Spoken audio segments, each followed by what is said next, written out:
Life of Jesus, a devotional study by Melva Purkis.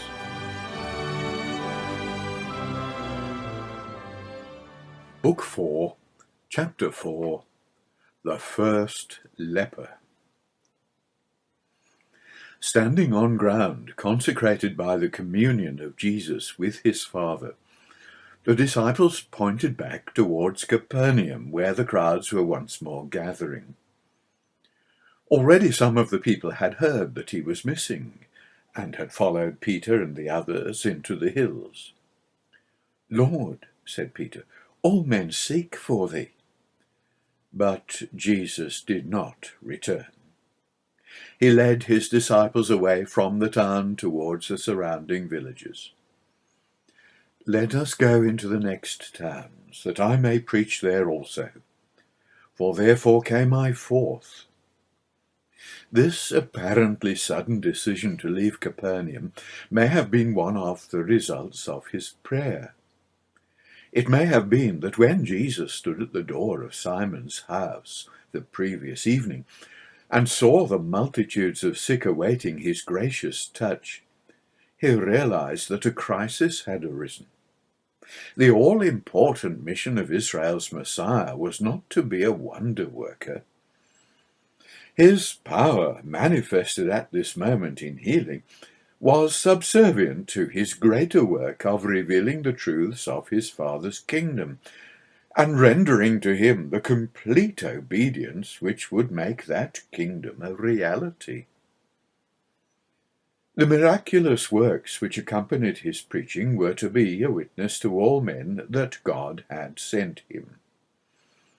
That they were so largely concentrated upon the alleviation of human suffering is both a revelation of God's love in Jesus and an earnest of the day when Christ's work shall be fully accomplished, when, as described by John in memorable words, "There shall be no more death, neither sorrow nor crying, neither shall there be any more pain, for the former things are passed away." If the present emphasis continued, the mission of Christ would fail. Men's temporal needs would be abundantly met, but their realization of a far greater salvation would be lost. In this crisis concerning his work, Jesus saw to the solitudes. And it may well be that the decision to go further afield was conveyed to him by his Father. It was a development which could only have a beneficial effect upon the people of Capernaum, allowing time for their excitement to evaporate and giving them the opportunity of considering his works in the light of his words to them in the synagogue. Thus began the first of a number of circuits from Capernaum into the populous regions of Galilee. It was the commencement of an almost unbelievable period of popularity. Jesus had captured the imagination of the people. His name and power were spoken of in every household. Men flocked from all parts of Palestine and beyond to hear him. The multitudes grew to such proportions that it became a physical impossibility for him to address them in the narrow, winding streets of the towns. He was forced to lead them out onto the hillsides and into the deserts. As he approached, he drew the people from their villages for miles around, and they converged upon him from all directions, leaving only the oldest inhabitants to guard their possessions. Caravans travelling along the roads of Galilee during those months must have been subjected to many delays. Roman officials and men of affairs must have made many irate enquiries concerning the slowness of the progress and the reason for the great concourse of people. But in their haste to reach him, there would be few detailed explanations. The impatient travellers would have time to reflect upon the name which was on everyone's lips, Jesus of Nazareth, Jesus of Nazareth." There were many sick people jostled in the milling crowds. They came borne on improvised beds, on asses, often on primitive carts. Parents carried their blind and infirm children. Class distinctions were temporarily suspended as rich and poor, freeman and slave, Pharisee and tax collector mingled together and surged towards the place where Jesus had chosen to preach and to heal. Even an occasional leper could be seen hesitating a few yards beyond the outmost fringe of the crowd, the lower part of his face covered, but his eyes revealing his heart-rending desire to be seen by the healer and cleansed. We read so often the gospel accounts of the healing of the sick that we may possibly forget to pause and meditate upon this great beneficent work of Jesus. Can we see this mother with her blind little daughter in her arms, struggling to get near to Jesus, crying hysterically because her efforts are frustrated by the burly, selfish men who impede her? Can we see her finally reach him, breathless and crushed, but full of triumphant faith? She eagerly lifts her arms to let him take her burden from her. She watches his sensitive fingers caress the sightless eyes. She sees his own eyes close in prayer, and when they open it is to smile a welcome into the bright little eyes that look for the first time upon the world that until this moment had only been heard and touched. The mother cannot speak. She can hardly see him through the mist of tears. But he understands. He smiles and blesses her before he turns away to heal once more. Day after day, these simple, moving episodes were repeated in hundreds of families. Men and women came to him pale and emaciated. They went away glowing with health. Pitiable maniacs were brought to him struggling and shouting. They left his presence with inward peace. There were some hideously revolting sights, but he quietly ministered and restored, never impatient, never too tired. And throughout this gracious ministry, Jesus preached the things of the kingdom. The miracles he wrought had a direct bearing on his teaching. He had come to proclaim salvation, to invite men to turn to God and to receive the adoption of sons. He prepared men's minds for the time when under his hand the whole earth would be filled with the glory of his Father. In a very real sense, the kingdom of God was at hand. He was the King. His obedience unto death was to set the seal to God's purpose. The precepts which he taught were the principles upon which the kingdom would be governed. Each miracle he wrought over disease and death was a symbol of the final abolition of sin and the final victory over death. Each mastery over the powers of nature was an earnest of the day when all the ends of the earth will remember and turn to the Lord, and he shall be governor among the nations.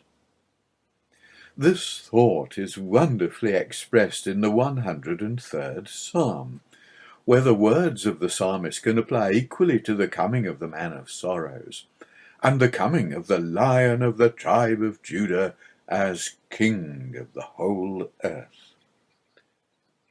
Bless the Lord, O my soul, cries the inspired psalmist, and forget not all his benefits, who forgiveth all thine iniquities, who healeth all thy diseases, who redeemeth thy life from destruction, who crowneth thee with loving kindness and tender mercies.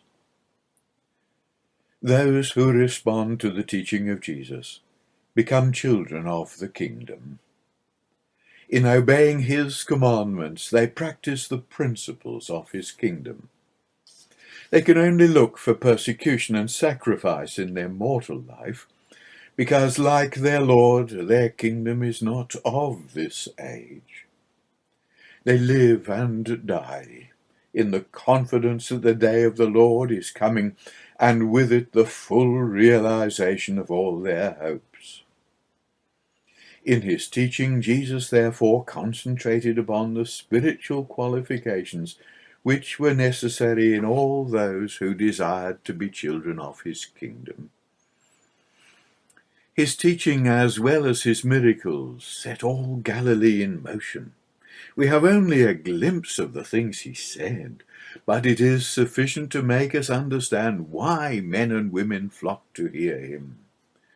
His words were simple, so that a child could understand them. Yet they searched the inmost recesses of men's hearts. He illustrated his teaching by vivid pictures of the familiar scene around him. The sky, the birds of the air, the animals of the field, the sower and the ploughman, the vineyards and the husbandman, all made their unique contribution to his message of life. Nor was the intimate domestic scene forgotten, drawn from his own experience and his observation of how men lived.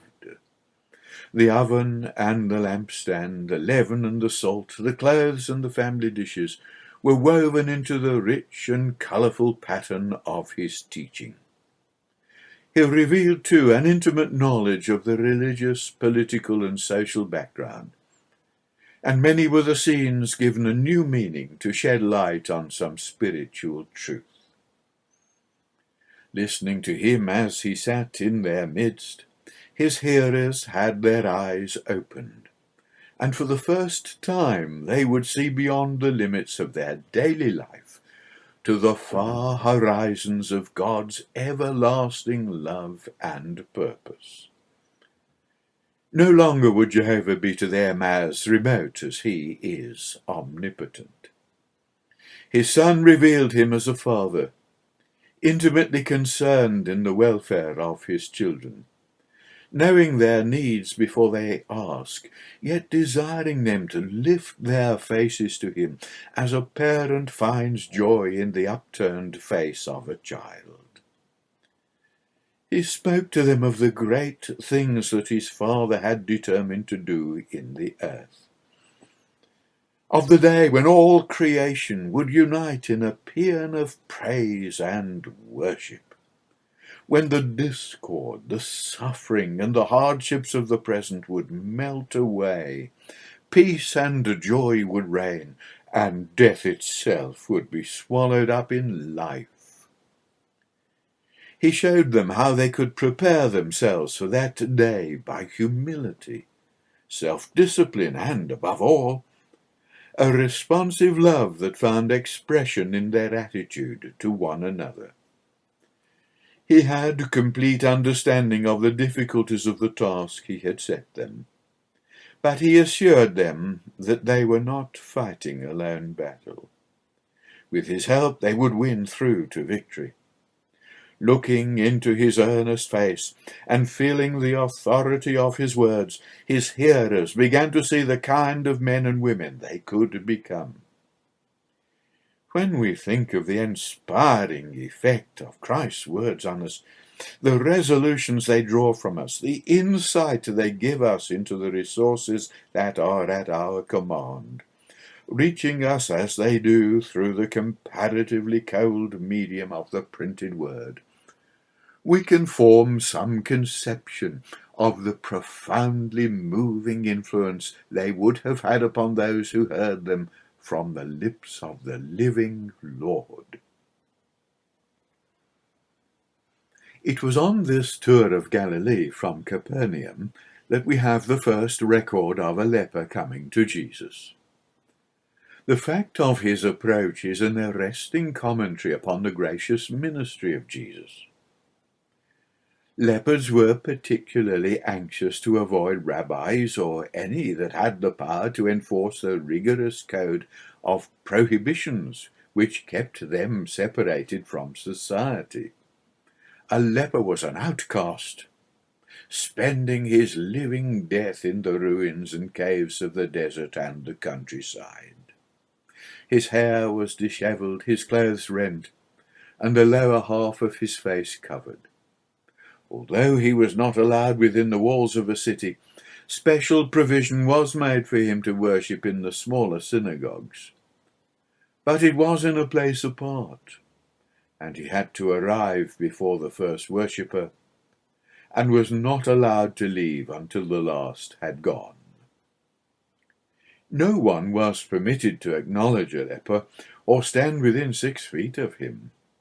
No other disease could have more effectively symbolized sin, and those who had the terrible misfortune to be its victims were treated more like criminals than incurable patients. Many of the severe restrictions were necessary for the protection of the people, but in practice they went far beyond the wisdom of expediency. Unhappily, the religious leaders were sometimes guilty of the most savage mental and physical cruelty. One case is recorded of a rabbi who refused to eat an egg which had been purchased in a street where a leper had been seen. Another of a rabbi who boasted that he had protected his fellow men by keeping a leper away from them by hurling stones at the unfortunate outcast. It seems very probable from the confidence of this leper's approach that he had been watching Jesus for some time. Lingering far back behind the multitude, the stricken man had been unable to hear the words of Jesus, but he was able to catch the importance of them by the rapt attention with which the people listened. He had seen the sick being carried and led towards the centre of the crowd, but no sick returned, only empty couches and rejoicing people. Slowly a great hope was born in the wretched man's heart. Was it possible that he could approach this great healer? If only he could get through this endless surging crowd, he knew he would be cured. This man who gave blind their sight, cured the maniacs, lifted the paralyzed from their beds, and sent them walking away with praise on their lips. This man could restore his rotting flesh and deliver him from his living death.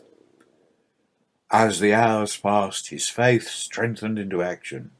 The people nearest him were horrified to hear his dreaded cry, "Unclean! Unclean!" No longer the monotonous cry of despair, but an urgent, triumphant shout. They shrank away quickly, widening an avenue that led towards Jesus. At last he stood before him, startled at his own temerity, the ravages of his affliction horribly evident. They were almost alone. The crowds had backed away. Looking into the eyes of Jesus, he found his confidence once more. He fell forward on his face. His cry of faith rang out, "Lord, if thou wilt, thou canst make me clean." He waited a breathless eternity. Suddenly he felt firm, gentle hands close on his scaly flesh, the first human touch he had known for years. And then he heard the voice of Jesus. The leper's "if" had moved the Lord. His response was, "I will." And then, with a word of authority, the evil flesh melted under his touch. The scarred and wasted body glowed with health. Would that the deeper leprosy of the soul could be so easily dismissed. But that is a slower work. A work in which Christ can only minister with the steady cooperation of the sufferer. Faith has to be joined by a dedication of the heart and the will. But the victory can be won if the desire for spiritual health is as great as was the leopard's longing for physical perfection. For the Lord's "I will," to the cry "Thou canst," has lost none of its effectiveness. The injunction of Jesus that the restored man should say nothing to any man concerning his restoration may sound strange in view of the multitudes that watched the miracle. But it can be understood in the light of two considerations. Matthew records a similar reticence of Jesus and refers it to the fulfillment of the prophecy of Isaiah concerning him. He shall not strive nor cry, neither shall any man hear his voice in the streets. Men would flock to him in their thousands, but he would make no declaration of his power to increase his popularity. The clue to the second consideration is afforded by Mark when he recorded the healing of the blind man at Bethsaida. On that occasion, Jesus sent the restored man to his house with the command, "Neither go into the town, nor tell it to any in the town." A man who had been the subject of a spectacular healing could so easily go into the town boasting of his cure and become the centre of interest and speculation. Nothing could be worse for his spiritual welfare. If a cured man could be persuaded to tell no man, but go quietly home, meditate upon his restoration, and praise and worship his heavenly Father, that man would be on the highway to a fuller restoration. Jesus sent this man to the priest, telling him to make the offerings of birds and lambs which Moses had commanded.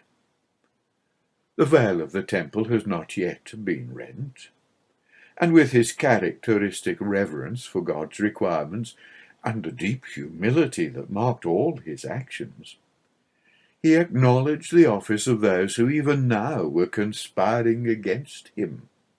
Had the priest who received the restored leper had eyes to see, he would have seen an ambassador from the Messiah of Israel who had come with unmistakable credentials.